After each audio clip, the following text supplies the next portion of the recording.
Hello EFD squad and welcome back to the UCL review with me and Captain Copperbollocks. It's his birthday today, so get your well wishes in the comments below. What did you get, pal? Got a few fruity shirts, probably coming to a screen near you soon. Got the same shirt you've got, so we'll wear that at the same time. I'll slit your throat. First suggestion comes from @Wiltez, and unsurprisingly he's gone for PSG Real Madrid, a glamour tie.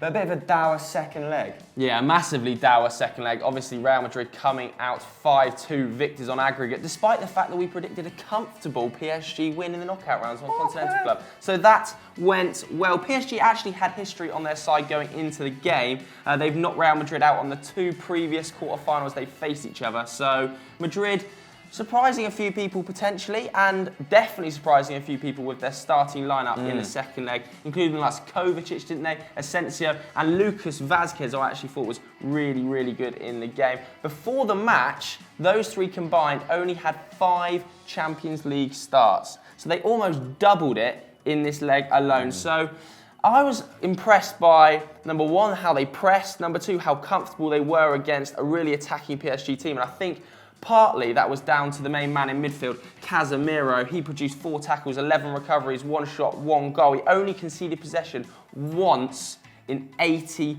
touches. I think the game kind of suited him. It was a proper midfield battle, wasn't it? PSG completed 35 tackles to, Real Madrid completed 35 tackles to PSG's 9. So that is the perfect game for Casemiro. Just break up the play and distribute it to the forward line, because the forward line was also really good on the night. In particular, Cristiano Ronaldo, one of the better games I've seen him play this season, I thought. Definitely, he was hugely influential in this game. Yeah, 100%. And he had 4 shots, 3 dribbles, 4 headers, 1 obviously a towering goal at the back post, 1 assist as well, meaning he's now scored in all 8 Champions League games this season. He's got 12 in 8. I think he's got something like 22 in 13 now in his last 13 Champions League games, which is absolutely mental. It sees Real Madrid qualify for their 8th successive quarter-final. Only Barcelona have managed more, and that's 10. So he will be happy bunnies in Zinedine Zidane. Yeah, and I think it was a stroke of genius going with that really highly structured, flat 4-4-2. And Vasquez and Ronaldo were interchanging, weren't they? Ronaldo out on the right wing at times for the first time since his early days at Real Madrid / latter career at Manchester United. But Real Madrid, top dogs, aren't they? And they now have remained undefeated in the last 40 UCL games in which they've taken the lead, which is impressive, man. Pretty omnipotent, isn't it? And they've now won 12 of their last 16 knockout games under Zinedine Zidane, drawing 2, losing 2. So when it comes to the crunch, the bold man is slaying it. PSG, it's pretty disappointed about 20 minutes in. You could sort of sense the way the tie was going. They were redundant in that first half, weren't they? Only mustering 3 efforts on goal. That's their lowest return for an opening 45 in the last 3 years. So a real regression on that front. But owing largely to the likes of Casemiro and Kovacic, who were running their balls off. Didn't help that Edinson Cavani was so isolated. He only had 9 touches in the opening 45. I think he only had 26 in total over the course of the 90. And when he did free himself up, that one time he peeled off Sergio Ramos over Ram. Oh my God. Forget who it was. Kylian Mbappe chooses to shoot at the near Mbappe has post. to square it. So easy for Keylor Navas, but you expect a 19-year-old to make those sort of decisions. He was actually one of their livelier players on the night before being hauled. Real Madrid, PSG actually saw a similar amount of the ball in terms of touches. I took a closer look at the stats, but they just conceded to that press you were talking about earlier. They lost the ball 32 times, which for an elite side is a lot. I think Real Madrid lost it 20 times, which is probably about par for the course, but they were losing it in important areas, especially out wide, and Real Madrid punished them duly. In fact, PSG faced 22 shots on the night. The last time they conceded such a large number of shots was against Barcelona.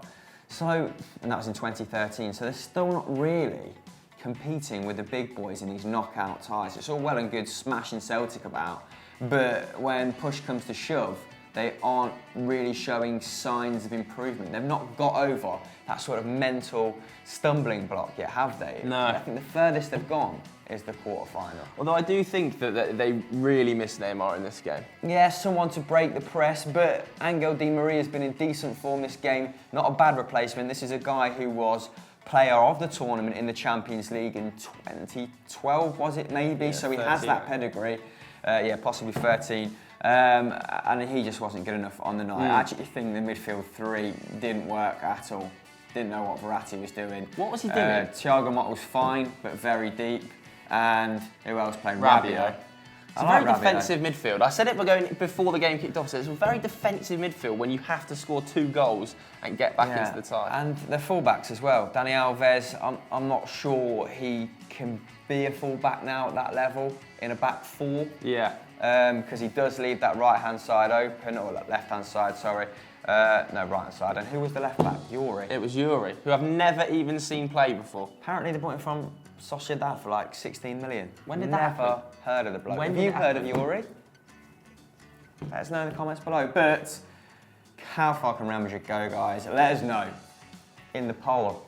It's going to have like quarterfinals, semi-finals, winner in it, innit? So easy. The next game we're looking at is Tottenham versus Juventus. Nathan Beckerford on Twitter wanted us to talk about this one. Why, Hamster? I only caught the second half of this, Same. but I think across the 2 legs, this has been the best tie of the last 16. Okay. Really, really entertaining, really enjoyed it. But yes, ultimately Tottenham lost 2-1, didn't they, at the Wembley Stadium, and 4-3 on aggregate. Now, this is the 3rd time in the last 4 seasons that Juve have reached the quarter-finals, and in the other 2, they ended up going all the way, didn't they? So lots of experience at the business end of a Champions League campaign, and it's hard to compete with that pedigree. Yes. Look at that squad. There is experience galore in it.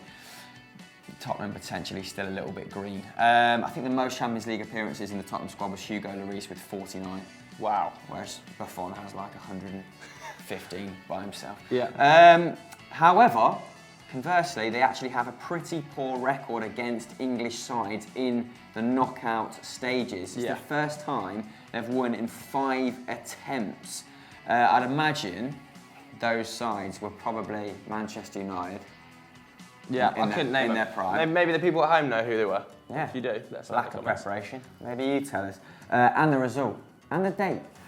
Thoroughness. But I suppose an element of good fortune, Lady Luck, Definitely. shone on the old lady, didn't it? Because if that Harry Kane header creeps in at the far post, or if Eric Lamela spears himself at it, then we're probably heaping praise on the Pochettino project, and they were extremely close. So close. Weren't they? They took Juventus all the way in the first 60 minutes. I don't think they put a foot wrong. Their shape was great. But despite this, the Juve machine keeps rolling on as it does. They're now unbeaten in 21 games. That's the longest run of any side in Europe's top 5 leagues. In that run, this is sickening. They've only conceded 4 goals, and 3 of them came against Tottenham. It's madness. I think they've kept 18 clean sheets. That is absolutely vile. Yeah. 18 clean sheets. But, I mean, as soon as, I don't know if you're going to talk about this. Do you talk about Allegri's shape quickly? I don't talk about Allegri's shape, so So- you can go on and talk about Allegri's shape. I mean, Juventus, I watched the highlights back this morning. They were under the cosh until 60 minutes, but Allegri, little masterstroke, that switching it up to a fullbacks, 4-4-2, yeah. which is all of a sudden fashionable again with Yeah. the top managers. Bringing Lichtsteiner and Asamoah on, who I thought were great when they came on, just sort of settled the Juve side, and Tottenham didn't really react quick enough, did they? I think they eventually hauled Eric Dyer off and brought Lamela on, but it was a little bit too late. And Higuain, I think across these 2 legs, these are best games I've seen him play for superb. a long time in the knockout stages of the Champions League. I thought he was brilliant, but go on, you kick us off with Chiellini because he had a lot to say, didn't He he? did have a lot to say after the game. He said, "We knew Spurs were weak defensively and fragile mentally. It's in their history to fail." So pretty brutal comments from the old warrior, but you'd have to say maybe he's a little bit right. Maybe it's just a little bit of inexperience, a little bit of mental weakness for 5 minutes, because it literally was that sort of 5-minute period that cost them the entire game. In fact, I think it was just 2 minutes overall, 100 seconds between the 2 goals that ended up sinking them, obviously from Paulo Dybala and Higuain. But like we said, over the course of the two legs, you'd arguably say Tottenham were the better side. In this one, they had 58% possession. They had 22 shots against 8, but they had just 6 on target of those 22. So, unlike Harry Kane to be so wayward, but it ended up costing them, didn't it? Paulo Dybala obviously getting the winner. I think that's the second winner he's got in about 5 days. Obviously scored a 93rd minute one against Lazio on the weekend as well. I thought he was really good.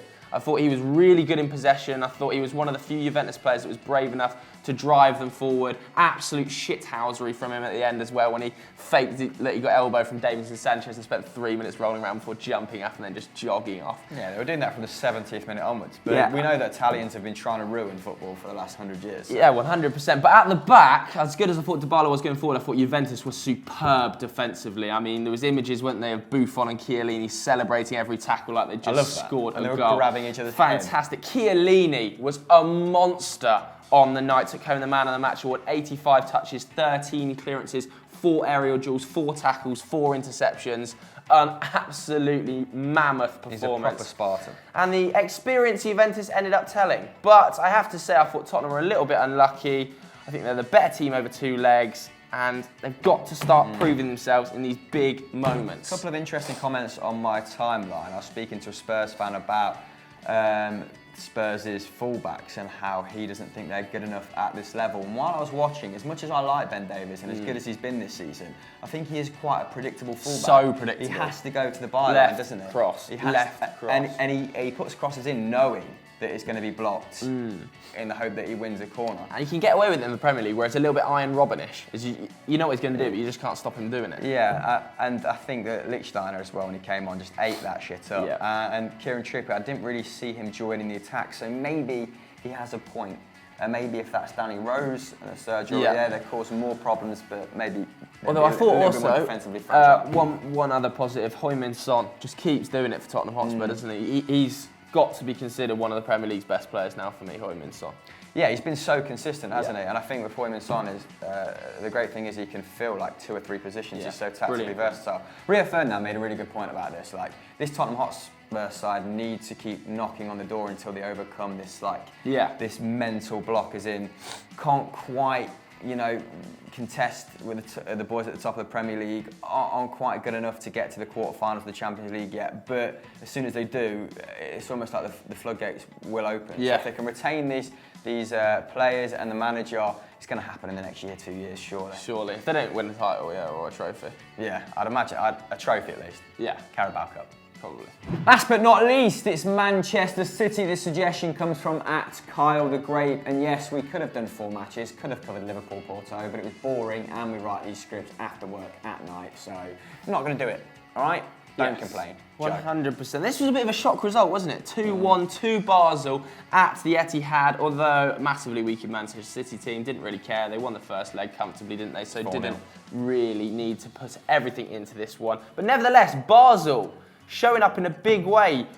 Beat Manchester United as well, beat Manchester City, have a really good record against the English teams.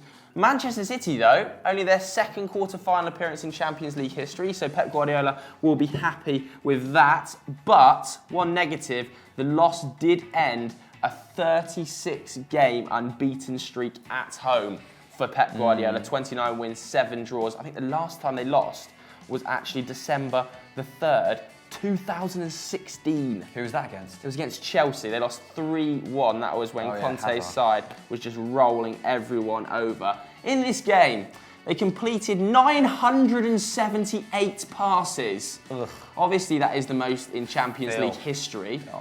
This comes after they completed 902 against Chelsea, which was the most in Premier League history. Very, very dominant on paper, but maybe the stats lie a little bit here, hamster. Yes, but for all their dominance, they had 80% possession in this game. They only produced 7 shots, 3 coming on target, Bar producing 6, also registering 3, but a little bit more decisive. Playing for pride, though, weren't they? The visitors having been rolled over 4-0. Manchester City, understandably, not as motivated, but still a few positives for Pep in this tie. Bernardo Silva's form continues to improve. Incredible. He's now been involved in 10 goals for Manchester City in 2018. That's the 3rd highest behind Sergio Aguero and Kevin De Bruyne. How'd you find Strike? Yeah. Told you so. We had an Wrote him argument off. Pat wrote him about off. him in the office, and I won't let it go. I've mentioned it on 3 shows now. Patrick wrote him off Because I'm petty. too early. So, anyway, Phil Foden, one of the shining lights of this game, became the youngest Englishman to ever feature in the UCL knockout game at the age of 17 years and 283 days. Awesome. Obviously played prior against Shakhtar Donetsk, I believe, but for a 17-year-old to be playing at this stage in the Champions League is sickening. Yeah, What were you awesome. doing at 17? Let us know in the comments below. Frosty Jacks, hashtag. Frosty Jacks. Things.